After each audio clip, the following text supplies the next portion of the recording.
Hey folks, Finless Bob here, Bob White, also known as Finless Bob. So, you know what? I'm having a little fun with my 3D printer and learning CAD. And so I thought I would do a video series on using Tinkercad. Now, I'm learning Fusion 360, but let me tell you, it is involved. And I just find Tinkercad fairly easy to use. And a lot of people have asked me, I've designed a lot of telescope parts, viewfinder holders, things like this, that I've all done in Tinkercad, right? This is a view spotter alignment scope holder for a telescope. Anyway, so people have asked me, well, I pulled up Tinkercad and I still don't get it. So I thought I'd do a video series on using Tinkercad in something that I'm actually going to make and be practical about. So let me explain. When I first got my printer, I'm kind of a Star Wars nut or fan. When I first got my printer, I saw this design on Thingiverse. Now, this was a two-color. It needed a printer that can support two colors. So I used Tinkercad to slice it all apart and make the parts and glue them together. And anyway, this is Obi-Wan's lightsaber. It's not fully accurate, not the right color and everything. Anyway, so I printed that, and then and it's got these pop-out blades. So you swing it and the blades pop out, right? Nothing lights up, nothing fancy, right? It was just for fun, learning the printer and doing something a little more complex. Anyway, later, I was going to a Halloween party, and I wanted to go as Obi-Wan, and I wanted something cool. So on AliExpress, I bought this lightsaber. It was about $30. It's rechargeable, has a 1650 in there, et cetera, and it's all metal. And it's cool. As you see, it is cool. Changes color, all that stuff. Anyway, so I got that it was $30, big deal, So, however, it doesn't look like much, right? It doesn't look like much at all. I'm just going to tell you now, it's 33 millimeters in diameter all the way with these grooves cut in it. So, how do we make that look more like the Obi-Wan lightsaber? How do we do that? Well, we're going to design a skin that goes over the $30 real lightsaber thing and make it look as close to this as we possibly can. Colors, don't worry about the colors. We can pick what we want depending on what filament we have or buy it. But we want it to look something like this, and maybe I'll do some modifications like some knife fins up here or something else. Just the bland looking lightsaber look cool, but that's not the point. It's something I want to do just for the fun of it, make it look neat, so if I ever go as Obi-Wan for Halloween again, I'll have a different looking lightsaber. Anyway, so with that, let's get started, and we'll start digging into what it would take to skin my lightsaber to look much more cool. All right, so just a little thought process on this. As you see, the lightsaber comes apart. You can literally tear out, remove the switch and the board and everything out of this, right? So I thought to myself, well, why don't I just remove the guts and make, instead of a skin over top of this, just basically make this for the guts to fit in. Well, I'm just going to tell you, based on my thought is, once you put the large, long, white tube on the end that lights up and start swinging it, the amount of force, lateral force applied is large, okay? So I have a feeling that even PLA, using PLA, it will snap it off, right? So the white wand butts up against the LED light here, and you start swinging that thing, and I got a feeling you'll snap it off wherever the plastic ends here, and possibly flex or snap it over the electronics and break the thing. So while that might work, and you could make it thicker to give it more strength. You don't want it to be too big so it doesn't fit in your hand. In other words, it's like this big around just to get the strength you need. So I'm finding the better way is going to be to skin the thing, right? So the idea is to make parts that slide over these that aren't too thick so that the diameter doesn't change that much for the comfort of your hand, but all the metal here, the metal pieces, will keep the integrity of the lightsaber, and nothing's going to break when you start swinging and hitting things, you know, or something like that. So I just don't believe that PLA in general, making a new case like this out of PLA will be strong enough. As you see, the walls aren't that thick, and I just think it'll break. So we don't want that. So we're going to skin. All right, so the first step we want to do, and by the way, whenever you're designing anything to fit on something, this is a tool it's a must-have tool.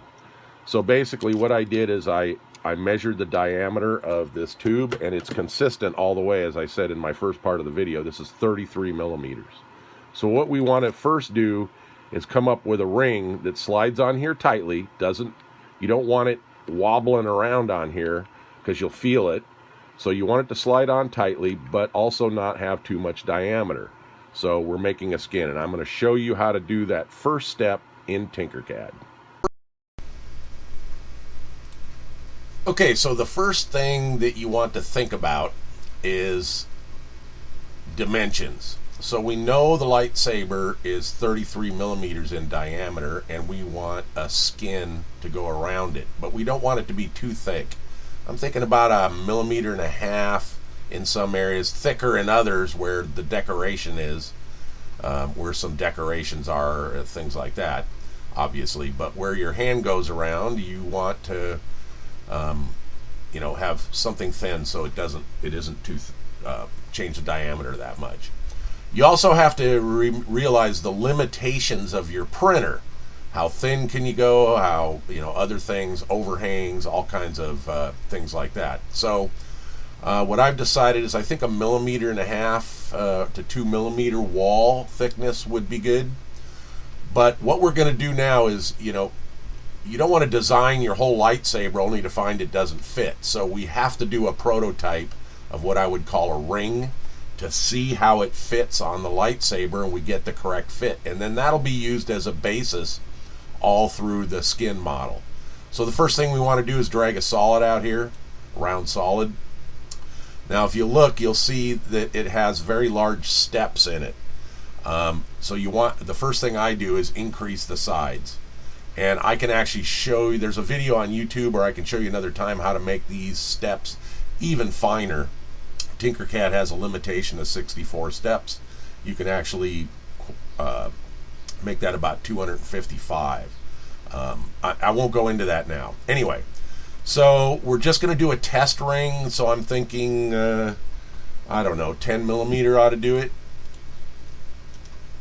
So we'll make it 10 millimeter high. All right, and so now we've got our ring, and let's get the dimensions right. So the lightsaber's 33, and I want a 3 mil, which will, when you do the circle, will translate into 1.5. So I'm going to make this 36 and 36. Now you're probably going, well, that's going to be, you know, 3 millimeters wall. It's actually not, because you're talking diameter here. I'm not going to get too much into that, but it'll come out to be a 1.5 millimeter wall when we're done. All right, so now we need a hole in this, right? So we could drag another solid and make it a hole. Like, for instance, I can make this a hole instead of a solid. But the best thing to do, and I'll show you how to use this will show you how to get into Tinkercad. Let's do the same thing. So we're going to drag this in. Now we don't want to set it the same height of 10 millimeters as this, because it'll get inside. So we're just going to keep it this overall length. Again, we're going to increase the sides all the way. And we know our lightsaber's 33 millimeter. All right, so we've done that. Now here's a neat little tool. How do you center all this? You highlight both, and you click this little tool up here, align, and then you can either do it where it aligns both parts to the center line here, or you can click on a part and say bring that hole to the center of the other solid, and that gives us our hole. Now I happen to know dimensionally how much. Now you're going to have to do trial and error on this ring, and this ring is the most important part of skinning the lightsaber because it'll be the basis for everything. So we want to make sure it fits, not too tight, not too loose, but kind of slides on. So we know the lightsaber's 33 millimeters. However, a printer, depending on the adjustments on your printer, you may have some variation there. I guarantee you that if I print this right now, it's going to be too tight a fit because I'm not allowing for any type of variable or expansion, right? So I'm expecting this to be like tight on the 33 millimeters. So what I'm going to do is I'm going to pick this hole and I'm going to increase it by 0.08, which is a subset of the line width of the printer. I'm not going to get into explaining all that, but you got to remember, 3D printers print in lines. Most people use a 0.4 nozzle, and so you need to keep your math in relation to that for dimensional accuracy. Of course, you could do 33.3, but good chance is it won't be 33.3, it'll be 33.4 or something like that. So anyway, I'm going to make this 33.08 and 33.08 because I know my printer and I've done this kind of stuff before. Again, you're going to do trial and error here. This is why we're making a simple prototype part to get the fit. If you find using my numbers your printer's not tuned the same way as mine and it doesn't fit or it's too loose, you'll play with this hole until it does fit right. Okay, so now we need to select both these parts and we hit combine, and now we have our ring, and there's our ring. So basically we're going to export this, and I'll bring my window here and I'm just going to call it test ring, and we're going to export this as an STL we can use in Cura. Now I use Cura, but you can use any slicer. I just like Cura. Alright, let me open Cura here while I've got it. Let me get rid of the part I was already testing on here. Let me get rid of that. Alright, so now what we're going to do is we're going to open our... Oh, why can't I grab my Cura? Pardon me, having a little trouble with screen capture here. Oh, I'm grabbing the wrong thing. Huh. It's locked into the recording window. That's interesting. Let me minimize that. Anyway, we're gonna not sure what's going on there. We're gonna where I saved the skin now. You see it ring here. We're just gonna drag that onto Cura, right? And then, you know, set up your slicer. I'm set for standard quality, and everything is default right now. Now, if you don't want any infill, so we're going to hit slice. Why can't I adjust Cura? I should have had this. Bear with me. Anyway, so I got things adjusted, and I'll splice this in. But anyway, so after you slice, you always want to preview your part. Now, depending on your wall thickness and whatnot, you may have infill here. We're just doing a prototype part, and I don't like infill on something like this. Right now, as you see, we've got two outer walls and an inner wall in Cura. But what I did is I increased the wall line count to 3 from the default 2, so that I got all walls. I didn't want the printer sitting there going and making infill. You'd see if you had it. And it makes things a little faster. You get rid of infill if you can. Again, I'm not making a video on how to use Cura. I'm just giving some tips as I go. Anyway, check your part and then send it to your printer. I use Octoprint, but you can save it to SD card and then print it. Alright, so we've done that. Now let's go ahead and print our first prototype ring and see how it fits on the lightsaber. Okay, so we're back, and basically I went through trial and error. Now I showed you in the video using Tinkercad that I made the hole 33.08. And the reason I did that is I've kind of already done this exercise, but you're probably going to wind up printing a few rings until you get the fit right. Prime example, this ring here, the hole was exactly 33 millimeters. And while it fits, trying to do this with one hand, while it fits, it's just too tight. It's just too tight. I get this slit up here, and if this was a longer piece, I'd probably never get it off. So it's just too tight. All right, bear with me here. See, I had a hard time getting that off. All right, so then I did one at 33.1. Is this the one? No, that's not the one. Bear with. So I did one at 33.1. As you see, it fits real loose, all right? And it wobbles a little bit, and we don't want that, right? So we want it to be a firm fit, but not too tight that you can't get it off or that it scratches your anodization. In case we ever want to take the skin off and sell the lightsaber, we don't want it all mixed up. So anyway, the reason I use 33.8, because I've already done the exercise, 33.8 fits perfectly. It'll still slide. It's nice and snug, no wobble. All right, another thing I did is if you look inside here, you'll see there's a little ridge. So what I did is I wanted it to maybe snap onto these ribs. So I measured with the calipers this rib, and it was 3 millimeter. And I made I duplicated this ring, and I'll show you in CAD, and then made the hole slightly smaller. Now, this would be considered an overhang on a printer, but if you keep your overhang very small to less than 0.4, you can get away with it. It will allow you to print an overhang without supports.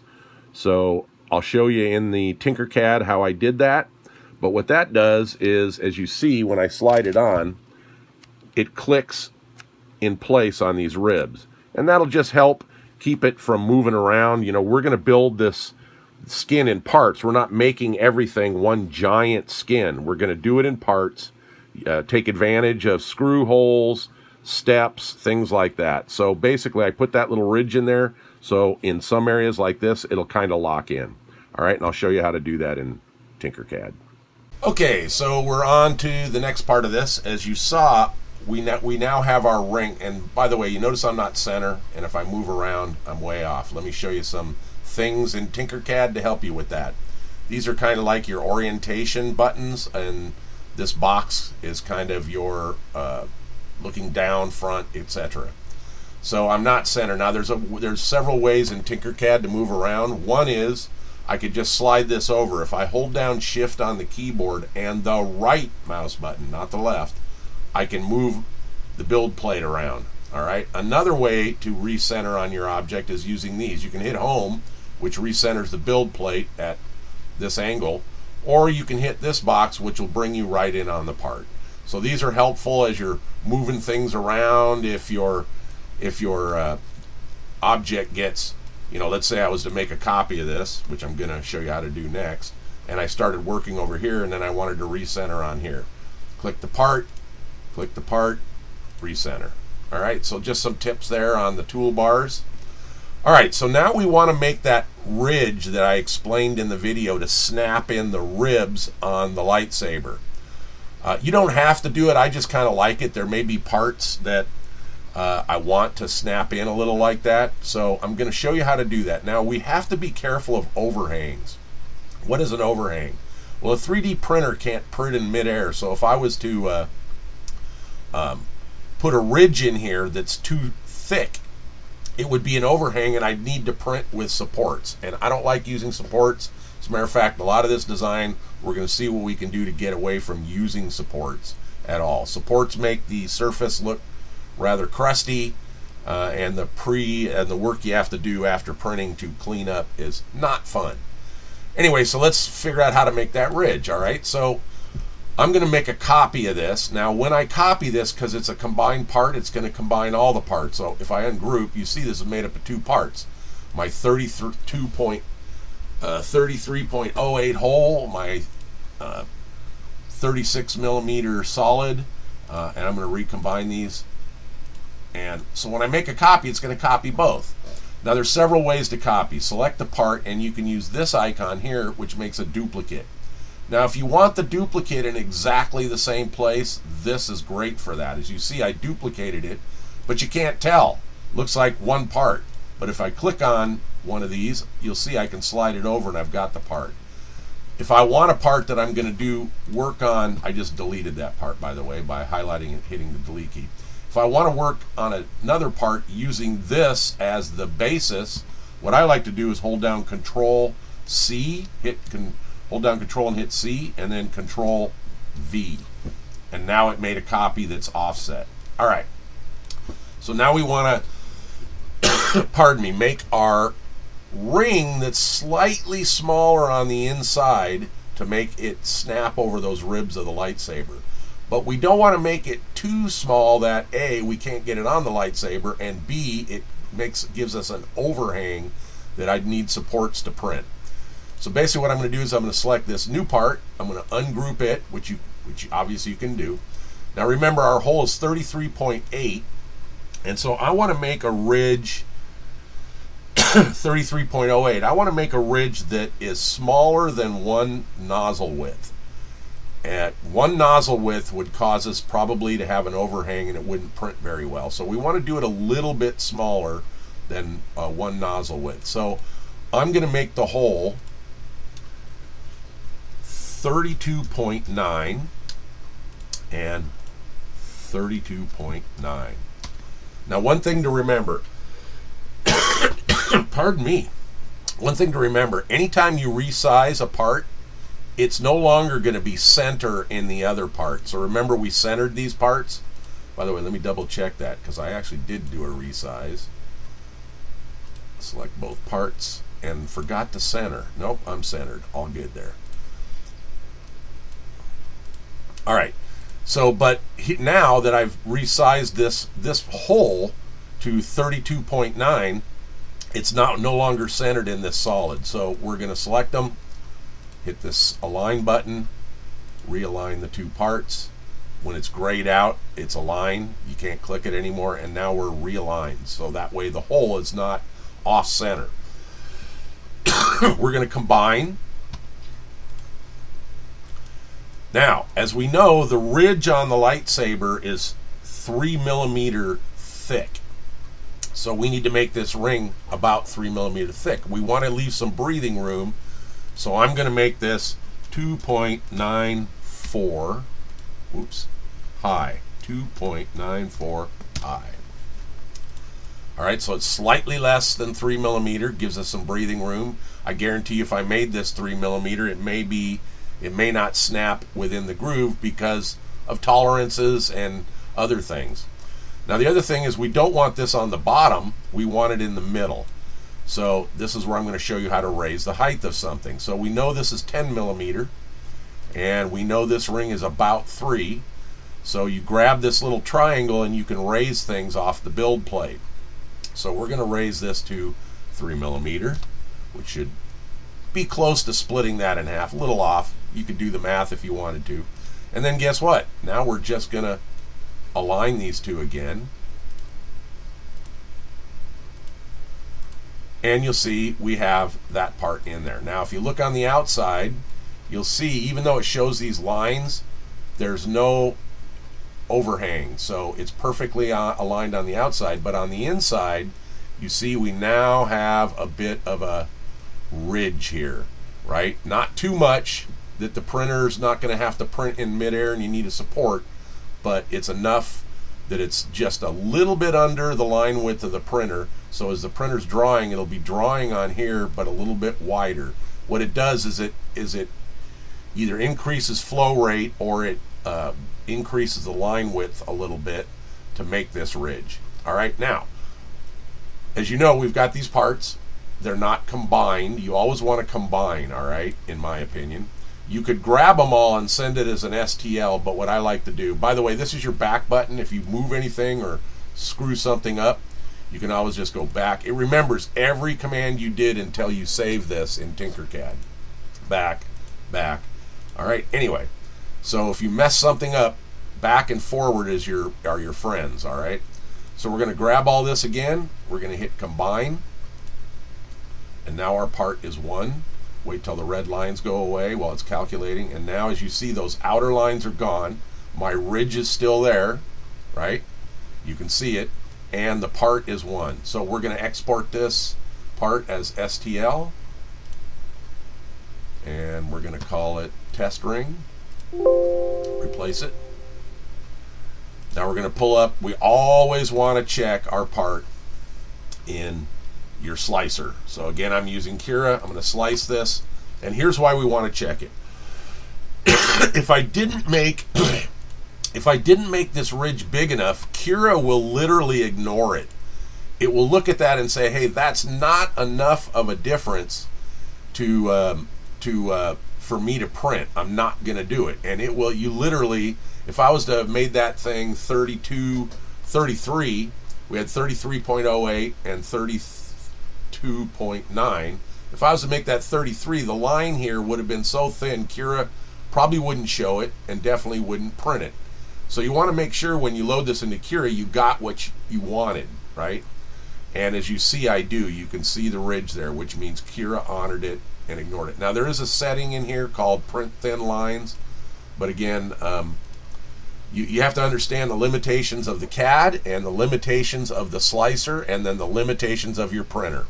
A lot of this stuff is trial and error. You may make modifications a couple of times until you get exactly what you want.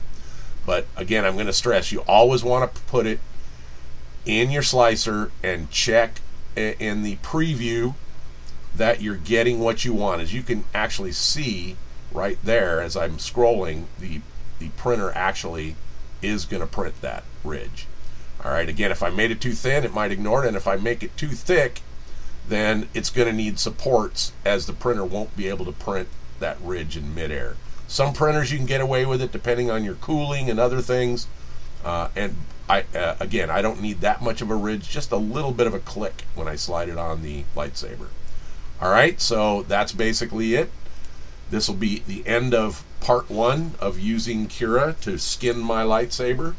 We'll continue on with much more complex shapes and things like that, but this is the basics of using Tinkercad to do something and ways to go about doing it. There are many ways you could accomplish this. I could have probably done this another way than what you saw. That's one thing about CAD. There's many ways to get the same result. I'm showing you how I approach things based on experience using Tinkercad. All right? Anyway, that will do it for this part 1. Stay tuned for the rest and enjoy.